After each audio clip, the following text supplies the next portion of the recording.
हथियार से लड़ी हुई जंग बार बार दोहराई जाती है, लेकिन दिमाग से लड़ी हुई जंग एक बार में ही नेस्तनाबूद कर देती है। दुनिया के पास होंगे परमाणु बम, हथियार, लड़ाकू विमान, लेकिन इन सब से निपटने के लिए हिंदुस्तान के पास बस एक आदमी है जो हवा में उड़ते हुए लड़ाकू विमान की दिशा बदल सकता है। उसने जल में भी जंग जीती है, उसने थल में भी जंग जीती है, उसने वायु में भी जंग जीती है।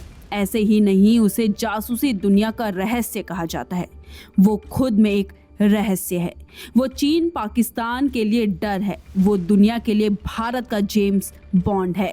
आज हम बात कर रहे हैं भारत के राष्ट्रीय सुरक्षा सलाहकार अजीत डोभाल की, जिन्हें प्रधानमंत्री नरेंद्र मोदी का आंख और कान कहा जाता है। अजीत डोभाल को तीसरी बार देश की सुरक्षा की जिम्मेदारी दी गई है। प्रधानमंत्री मोदी के बाद उन्हें देश का सबसे शक्तिशाली व्यक्ति कहा जाता है। पाकिस्तान अजीत डोभाल का नाम सुनते ही थर थर कांपता है। 20 जनवरी 1945 को उत्तराखंड के पौड़ी गढ़वाल में जन्मे अजीत डोभाल का रॉ एजेंट से लेकर एनएसए तक का सफर सनसनीखेज रहा। कदम कदम पर मौत खड़ी थी, लेकिन मौत के आगे ही जीत है, ये बात अजीत डोभाल अच्छे से जानते हैं। अजीत डोभाल को साल 1988 में कीर्ति चक्र से सम्मानित किया गया था, जो आमतौर पर वीरता के लिए सशस्त्र बलों को दिया जाता है। वे भारतीय पुलिस पदक पाने वाले सबसे कम उम्र के अधिकारी थे। डोभाल 1972 में इंटेलिजेंस ब्यूरो में शामिल हुए। अपनी 46 साल की सर्विस में उन्होंने सिर्फ 7 साल ही पुलिस की वर्दी पहनी, क्योंकि उनका ज्यादातर समय देश के खुफिया विभाग में बीता। फिर साल 1968 में आईपीएस अफसर के तौर पर पुलिस सर्विस ज्वाइन की और 31 मई 2014 को अजीत डोभाल को प्रधानमंत्री नरेंद्र मोदी ने राष्ट्रीय सुरक्षा सलाहकार नियुक्त किया था। साधारण गढ़वाली परिवार में जन्मे अजीत डोभाल की बहादुरी असाधारण नहीं है। जासूसी के उनके किस्से की दास्तां बहुत लंबी है। इसमें से कुछ कहानियां तो रोंगटे खड़े कर देने वाली है। किस्सों की बात करें तो पहला किस्सा, जब डोभाल बने पाकिस्तानी जासूस।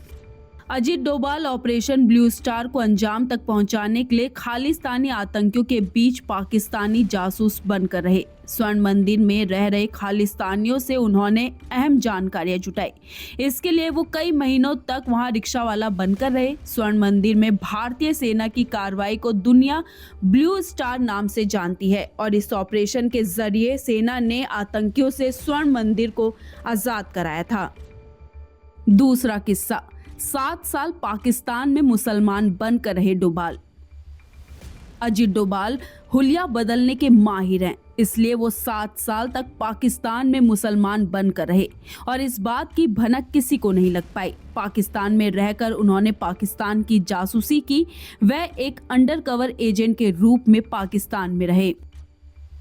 तीसरा किस्सा, मिजो नेशनल फ्रंट को कर दिया था कमजोर।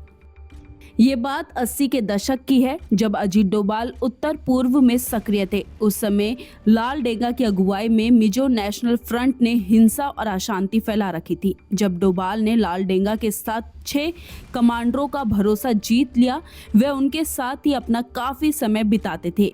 बाद में इसका नतीजा ये हुआ कि लाल डेंगा को मजबूरी में भारत सरकार के साथ शांति विराम का विकल्प अपनाना पड़ा था। चौथा किस्सा, जब फ्लाइट हुई हाईजैक तो सिर्फ एक नाम आया था याद। साल 1999 की बात है। इंडियन एयरलाइंस की फ्लाइट IC 814 को काठमांडू से हाईजैक कर लिया गया। इसे ऑपरेशन ब्लैक थंडर नाम दिया गया था।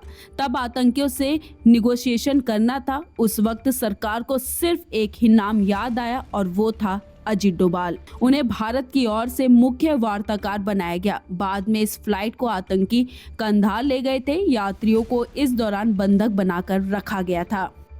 पांचवा किस्सा, इराक से नर्सों की वापसी। बात 2014 की है, जब इराक के एक अस्पताल में फंसी नर्सों को रिहा कराने में अजीत डोभाल ने अहम भूमिका निभाई थी। डोभाल इस गुप्त मिशन के लिए जून 2014 में खुद इराक गए। उन्होंने वहां उच्च अधिकारियों के साथ बातचीत की, जिसके बाद नर्सों की रिहाई सुनिश्चित हो सकी। छठा किस्सा, POK पर सर्जिकल स्ट्राइक। साल 2016 में जम्मू कश्मीर के उरी में सुरक्षा बलों पर आतंकियों ने हमला किया था। इस हमले से पूरा देश गुस्से में था। सरकार पर कार्रवाई करने का दबाव था।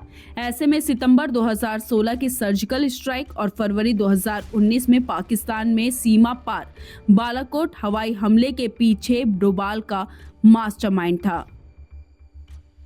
7वां किस्सा, चीन के साथ डोकलाम विवाद।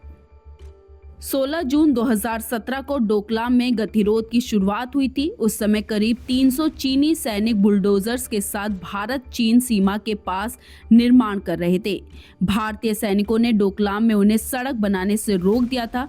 यहीं से दोनों पक्षों के बीच विवाद शुरू हुआ था। भारत की दलील थी कि चीन जिस सड़क का निर्माण करना चाहता है उससे सुरक्षा समीकरण बदल सकते हैं। आखिरकार डोभाल ने ही डोकलाम विवाद खत्म करने में अहम भूमिका अदा की थी। अब बात करें राष्ट्रीय सुरक्षा सलाहकार पद की, तो राष्ट्रीय सुरक्षा सलाहकार यानी नेशनल सिक्योरिटी एडवाइजर भारत की राष्ट्रीय सुरक्षा परिषद का वरिष्ठ अधिकारी होता है। एनएसए की नियुक्ति कैबिनेट की नियुक्ति समिति करती है। इस समिति की अध्यक्षता भारत के प्रधानमंत्री करते हैं। यह राष्ट्रीय सुरक्षा नीति और रणनीतिक मामलों पर भारत के प्रधानमंत्री के मुख्य सलाहकार के रूप में कार्य करते हैं। एनएसए सभी खुफिया रिपोर्ट प्राप्त करता है और उन्हें प्रधानमंत्री के सामने पेश करता है। भारत का राष्ट्रीय सुरक्षा सलाहकार चीन के साथ प्रधानमंत्री के विशेष वार्ताकार और सुरक्षा मामलों पर पाकिस्तान और इजराइल के दूत के रूप में भी कार्य करता है। भारत में साल 1998 में इस पद की स्थापना हुई। सभी एनएसए भारतीय विदेश सेवा या भारतीय पुलिस सेवा से संबंधित हैं। अटल बिहारी वाजपेयी के कार्यकाल के दौरान ब्रिजेश मिश्रा पहले राष्ट्रीय सुरक्षा सलाहकार थे। मनमोहन सिंह सरकार के कार्यकाल में आईएफएस अधिकारी जेएन दीक्षित को यह जिम्मेदारी मिली। 3 जनवरी 2005 से 23 जनवरी 2010 तक आईपीएस एमके नारायण इस पद पर रहे। 24 जनवरी 2010 से 28 मई 2014 तक आईपीएस शिवशंकर मेनन राष्ट्रीय सुरक्षा सलाहकार रहे। साल 2014 में मोदी के प्रधानमंत्री बनने के बाद अजित डोभाल को इस पद पर नियुक्त किया गया और अभी भी वही हैं।